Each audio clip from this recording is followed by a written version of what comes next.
key exercise tips: weight bearing, aerobic, brisk walking, dancing, stair climbing.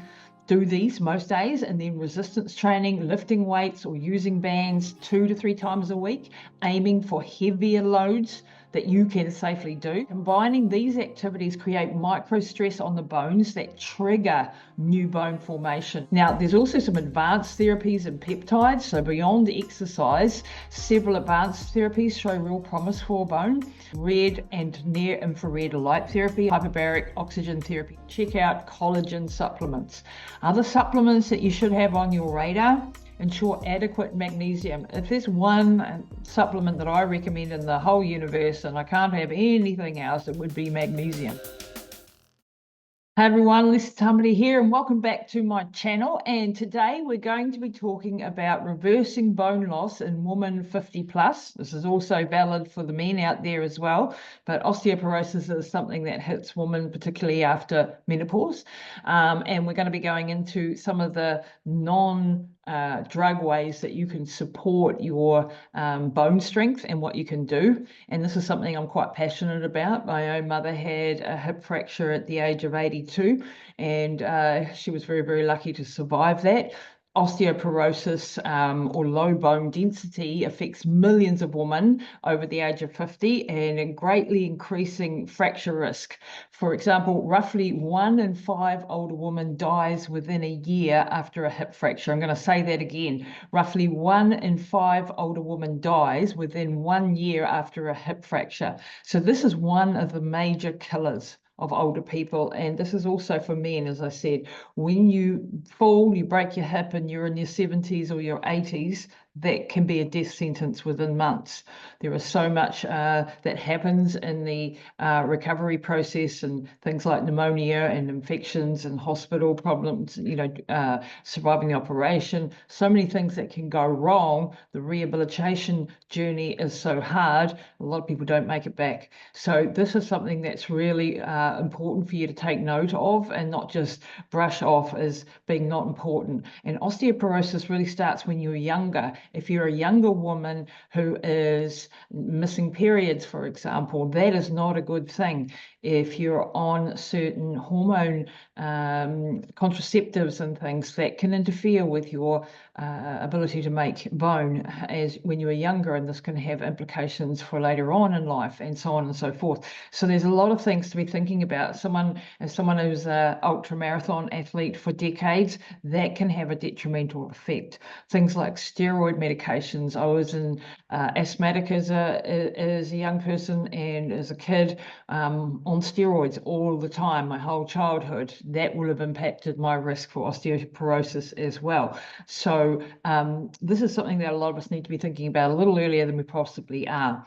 Now, conventional drugs like bisphosphonates can help prevent fractures, but they do carry long-term risks, and I'm not a big fan of bisphosphonate drugs in general. There are times, and obviously take your medical advice from someone else, but a medical professional who's qualified to talk about it, but understand that bisphosphonates also have long-term risks.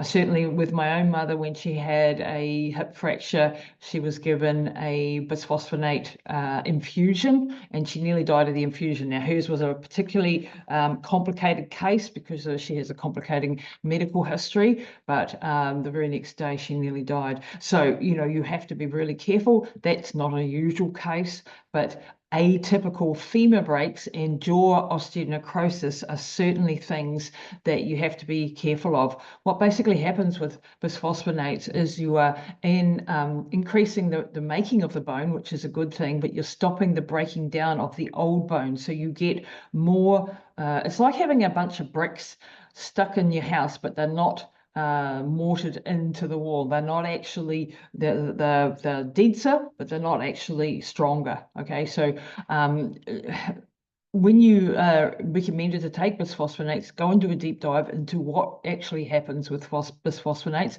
and when they could be good or when not. So for a very old, much older person who is only going to be on them for a short amount of time, that could be an option. If you're someone who's only 50 and you've got osteoporosis and they're putting you on a bisphosphonate, that could lead to long-term problems unless you do drug holidays, which we'll get into in a second. But the good news is that, bone is a living tissue, and with the right interventions, we can slow the loss and we can rebuild density and we can reduce fracture risk. And this means embracing a really holistic plan. I mean, I've seen again with my mum that we've been able to, in her subsequent blood tests, actually reverse the bone loss that she was having and start to have some of the markers of rebuilding bone. So that's really exciting. And I did a really comprehensive, holistic approach to that. So a holistic plan, what does that mean? Well, it means things like lifestyle changes and targeted therapies and key supplements and hormones, and all working together. And in this video, I want to cover some of the proven scientific strategies to strengthen bone naturally in women 50 plus. So looking outside of the traditional bisphosphonates and what you can do naturally to support. So lifestyle and exercise, building bone strength naturally. Now, regular exercise is an absolute cornerstone of bone health. Weight-bearing activities like walking, dancing, stair climbing, and resistance training, so lifting weights or using resistance bands, directly stimulate bone growth by stressing the skeleton, okay? And the Mayo Clinic stresses that weight-bearing aerobic exercises help slow bone loss in the hips and the spine. And while muscle strengthening resistance type exercises improve posture, balance, and bone strength. So even low impact moves on an elliptical or a treadmill can be really helpful if the high impact is too much for you because you're older or you have other comorbidities that inhibit you from doing that. Don't give up. Studies show that systematic exercise programs can prevent or reverse roughly 1% of bone loss per year in postmenopausal women. Now that doesn't sound like a lot, right? 1% bone loss per year, but it is. It makes a massive difference over time when you're doing all of this, plus, doing other things as well, and you get 1% here, 1% there, 1%, and that over time, of course, we all know what compounding is like, that's part of it. So many gyms around the world now are offering osteogenic training devices. For example, OsteoStrong. Now, I did a podcast with one of the OsteoStrong gym owners, and OsteoStrong is a particular type using specific machines that are made strictly for increasing bone strength. And OsteoStrong is a high intensity, low impact system that's been designed even for elderly people. And I did a podcast, as I said, so I'll put the link down below. And just doing 10 minutes once a week on their specialized machines led to significant lumbar spine bone density increases in a 2023 study of women with osteoporosis. And likewise, there's a newer vibration therapies that are gaining attention. Whole body vibration platforms or devices like the upcoming, it's not quite out there yet, but it's coming in the next couple of months, Osteoboost Belt. And you can check their website out at osteoboost.com. This delivers mechanical signals to the bone, mimicking the effects of exercise. I'm getting one of these for my mum and for myself. And in a recent trial, a woman who used the Osteoboost vibration belt several times a week saw an 85% reduction in spine bone loss versus controls and an 83% reduction in loss of bone overall. Now, this non-drug approach was FDA cleared and showed no serious side effects. So really a key exercise tips: weight bearing, aerobic, brisk walking, dancing, stair climbing.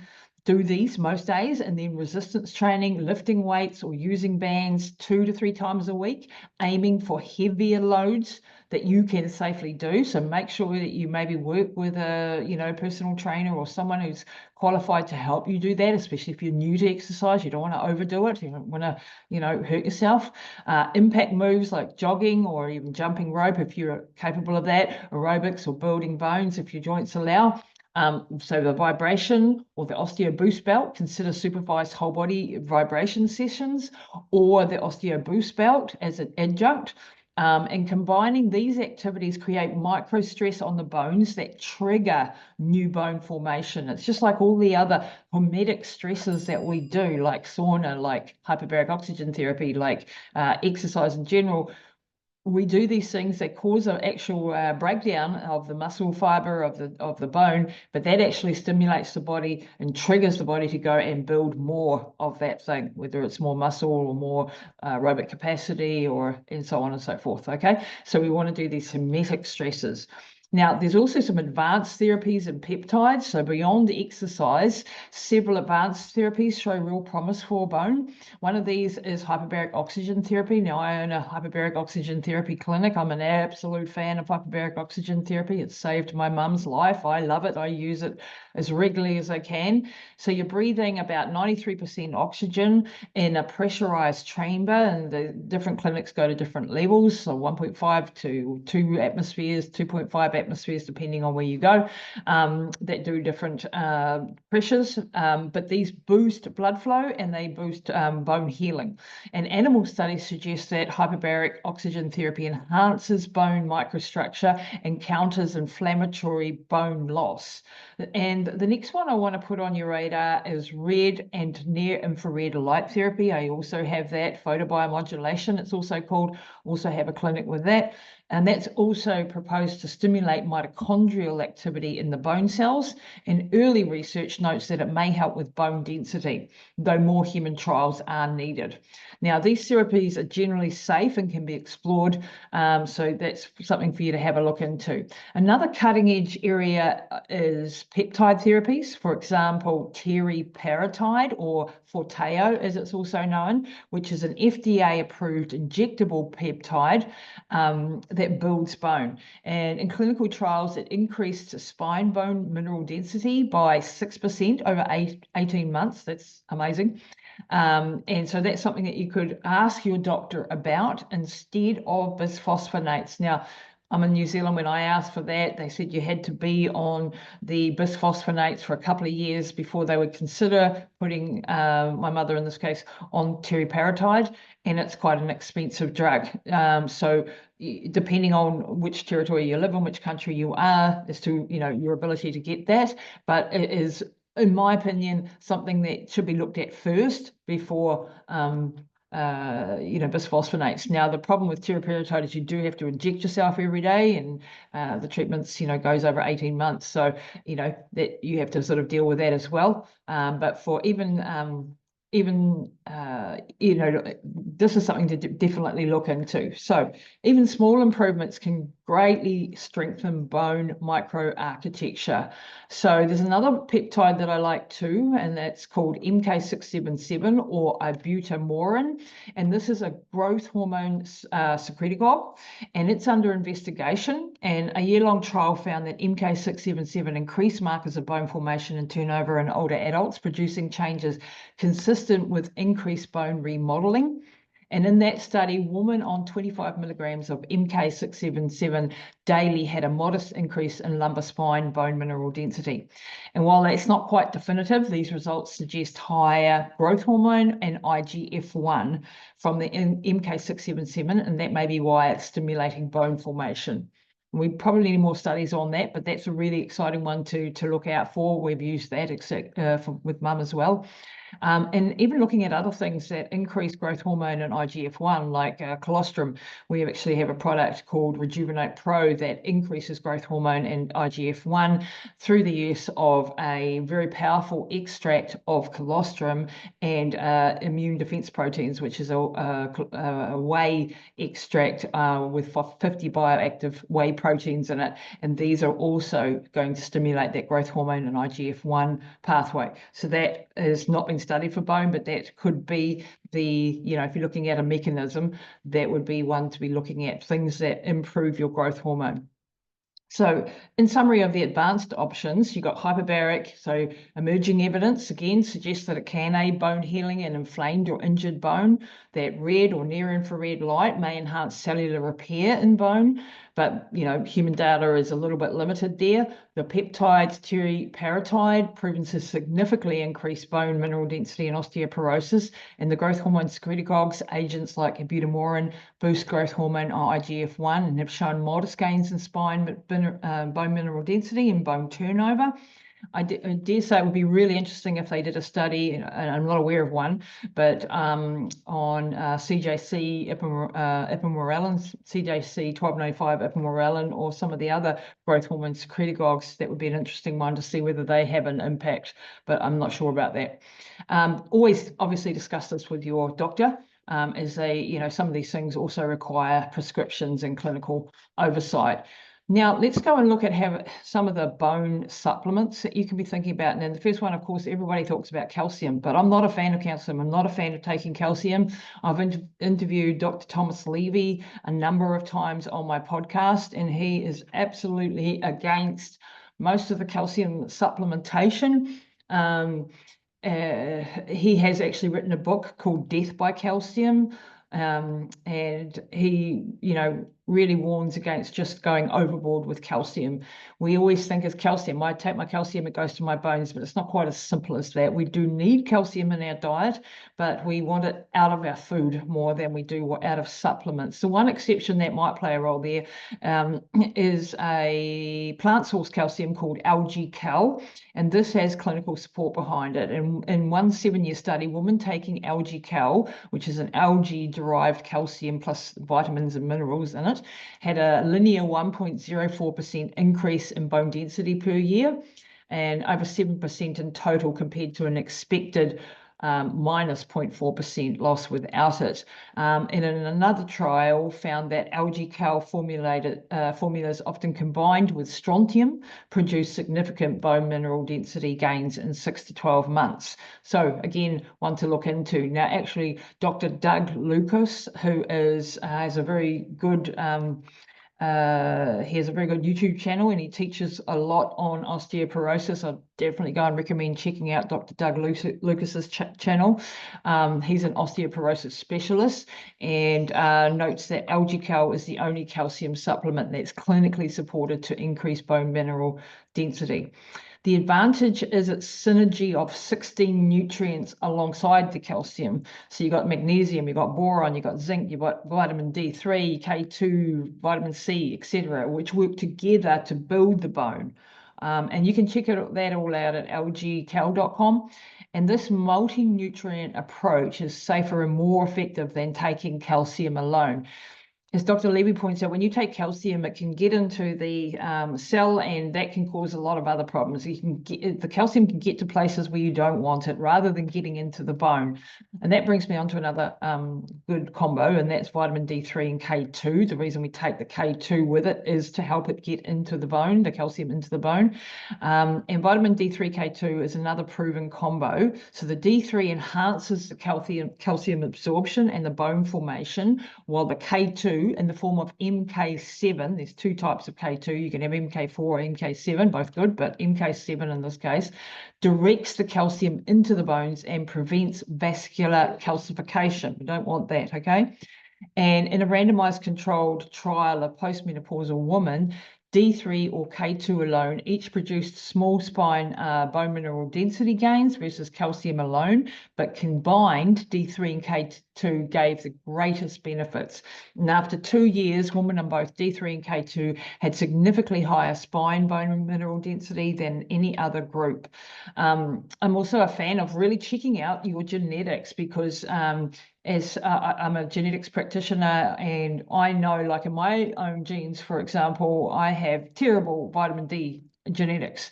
That means that I need to take a higher dose of vitamin D than the average bear. So I usually take around the 10,000 IUs a day because I have such significantly impaired genetics in this regard. So knowing what your genetics are, I'm a huge fan of doing that. I think it's the most valuable test that you can do. Or if anyone wants to work with me, please do reach out about getting genetic testing done. You don't just find out about D3, you find out about hundreds of genes, and everything from immunity to cardiovascular to hormones, etc., etc.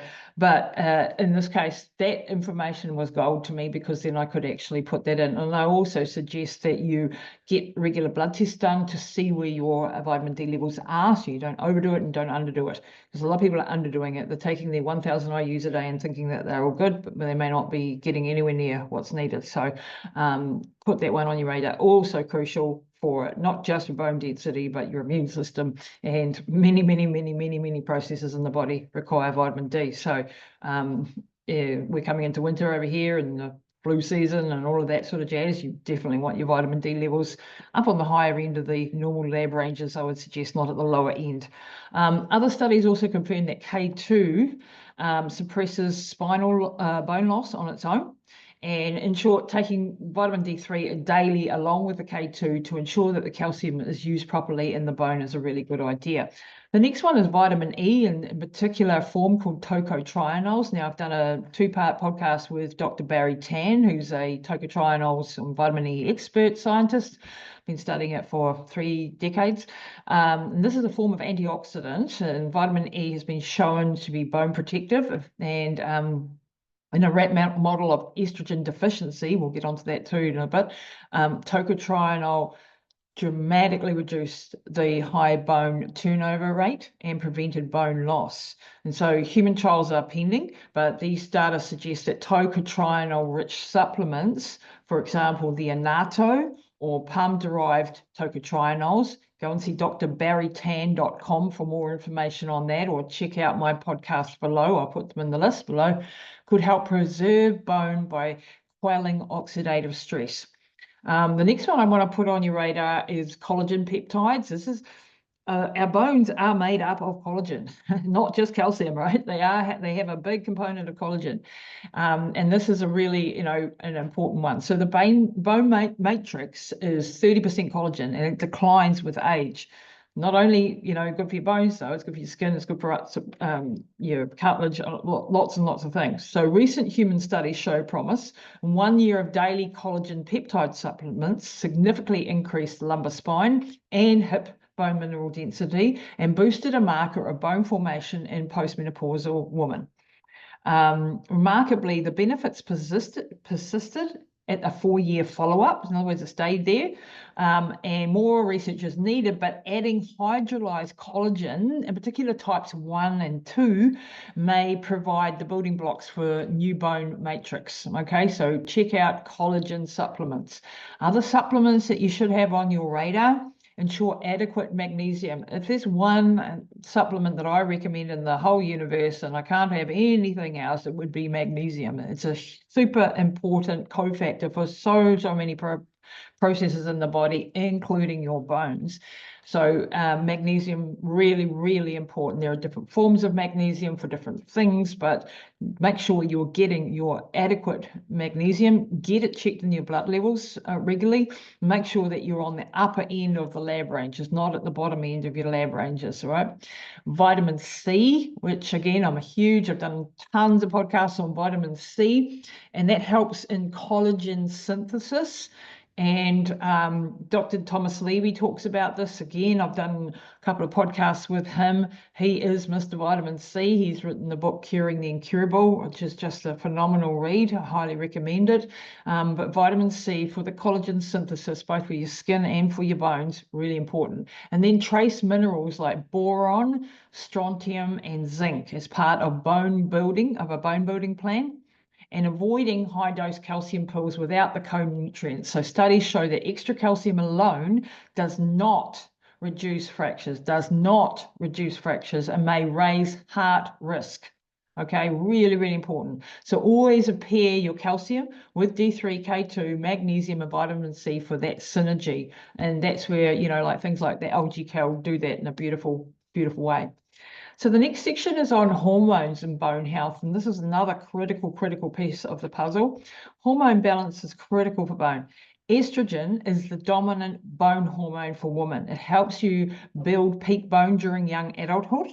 So if you're a young woman who's not getting your period for some reason, you're training too hard, anything like that, you've got amenorrhea, then you are impacting your bone density, and that will impact you later on in life. So if you're missing periods, that's a warning sign, not only for your, maybe training too hard or doing something or something's out, but also for your bones.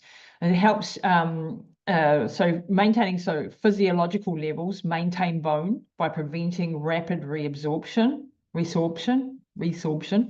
And at menopause, estrogen levels plummet, right? Triggering accelerated bone loss. That's why after menopause you get the osteoporosis, is because the estrogen is dropping off a cliff. So estrogen replacement can greatly reduce your fracture risk. And you can use it in transdermal estradiol therapy, or you can use it as gels. And this was approved for osteoporosis prevention by the FDA in America. And women on estrogen therapy typically see a few percent gain in spine bone mineral density relative to placebo. Now, when you are doing hormone replacement therapy, you need to be doing it under the guidance of someone who really understands hormone replacement, okay? A lot of the standard doctors don't. You might need to go to a functional doctor who understands the importance of hormones. When we get past menopause and we're dropping off a cliff with our estrogen, our progesterone, and our other hormones, I believe that the evolution was that, once we'd had our babies had grown up, it was time for us to sort of move on from an evolutionary perspective. And that's why our hormones drop and sort of ushers us out the door quicker. Now, in our modern day life, we don't have to age as quickly when we stay on hormones, but it must be done under the guidance of someone who knows what they're doing. You need to do things like Dutch testing, or at least monitoring your blood levels to see where you are. There can be some complicating situations, and again, you need to know your genetics, etc., etc. You need to have optimal methylation, optimal detoxification, optimal gut health, all of those caveats, but this is very, very powerful for slowing the aging process in general, not just for your bone health. Progesterone, another thing that I've done podcasts on with Carol Peterson, for example, that was a hugely important one, and Dr. Geraldine Pryor, who she talks about a lot, Carol Peterson. So she says that progesterone complements estrogen in bone building, and Dr. Geraldine Pryor's meta-analysis points out that normal ovulation with both estradiol and progesterone keeps the bone mineral density stable, whereas ovulatory disturbances cause a 1% spine loss per year. So those ladies who aren't getting their periods, whether they're on some sort of a contraceptive reason or they're not getting it naturally, you could be losing up to 1% of your spine loss per year. Progesterone's role is to stimulate and slow new bone formation. Importantly, combining cyclic micronized progesterone with estrogen. Now, also note, progesterone, not progestins, not the synthetic forms of any sort of hormone, always bioidentical. It's really important. So here in New Zealand, it's called utrogestin. That's what we usually use.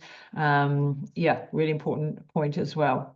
So that, slows that gives you more bone formation, and combining cyclic micronized progesterone with estrogen or other anti-resorptives produce additive gains, about 0.68% in the spine bone mineral density per year, more than estrogen alone. So putting the progesterone with the estrogen. Many integrative clinicians now use bioidentical estrogen and progesterone together. And it's not just about your uterus. So a lot of people are told if they've had the uterus out, they've got a hysterectomy, they don't need progesterone. Absolute rubbish. You have progesterone receptors all over the body, and you need it for your bone, for starters, not to mention your brain and other areas as well. So if you have had a hysterectomy, you probably need to look at your progesterone as well as your estrogen. Now, testosterone in women, albeit at a much lower level, also influences bone. And some studies have found that testosterone replacement can enhance the effects of estradiol on bone density. For example, combined estradiol and testosterone implants increase spine bone mineral density more than estradiol alone. Even independent of estrogen, low-dose testosterone therapy can support lean mass as well, and then modestly improve the bone mineral density. DHEA The adrenal steroid is another factor in older women. Supplementing 50 milligrams of DHEA daily for 1 year modestly increased lumbar spine bone mineral density and reduced bone resorption markers. And that was another clinical study. DHEA raises both estrogen and testosterone levels in women, so it's likely working indirectly through those. And, while it's not a magic bullet, DHEA can be considered, especially if the adrenal levels are low, as part of a hormone optimization plan for bone. But again, work with a specialist who knows what the heck they're doing. So, summary of hormone support. Balanced bioidentical estrogen is key to halt post-menopausal bone loss.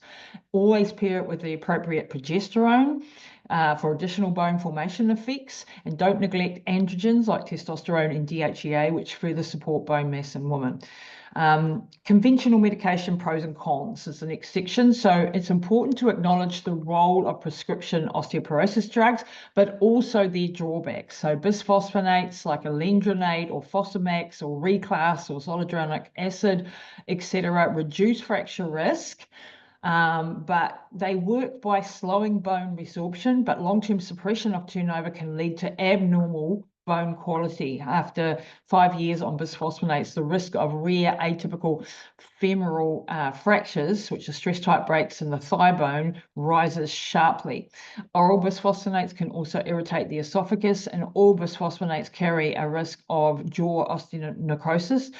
Not common, but it happens, especially if you've had dental extractions. And because of these issues, many doctors are now recommending drug holidays after 3 to 5 years of bisphosphonates, or cycling it to other drugs like that teriparatide that we talked about before. For example, also denosumab or Prolia, which is a monoclonal antibody that lowers resorption, but its effects reverse quickly when stopped. Anabolic agents like teriparatide or Forteo or abaloparatide actually build bone, but they require daily injections and are used for limited courses, like usually 18 to 24 months. For instance, patients compliant with teriparatide saw an average of 6.15% bone mineral density gain, spine and hip over 18 months. That's huge. Far more than typical anti-resorbatives. However, these drugs can be expensive and they're usually used in high-risk cases. So, bottom line, if you're concerned about drug side effects, it's reasonable to first optimize bone naturally. Exercise, get onto this earlier in your life. Exercise, nutrients, hormones, etc. Then use the medications judiciously. Do your research. Look into options. If medication is needed, it's better to take one at an appropriate time than none. But later is probably better than earlier, because you have that 5-year max window where you can take it without running into those high-risk sort of scenarios. But discuss the long-term plans, of course, with your doctor. Now, bone mineral testing, DEXA, and risk assessment. So bone mineral density is done via a DEXA scan, which is dual energy X-ray absorptiometry. And this measures your bone mineral density at the spine and the hip, and sometimes the forearm, and gives a T-score. Now, this T-score compares your bone mineral density to that of a healthy 30-year-old of the same sex.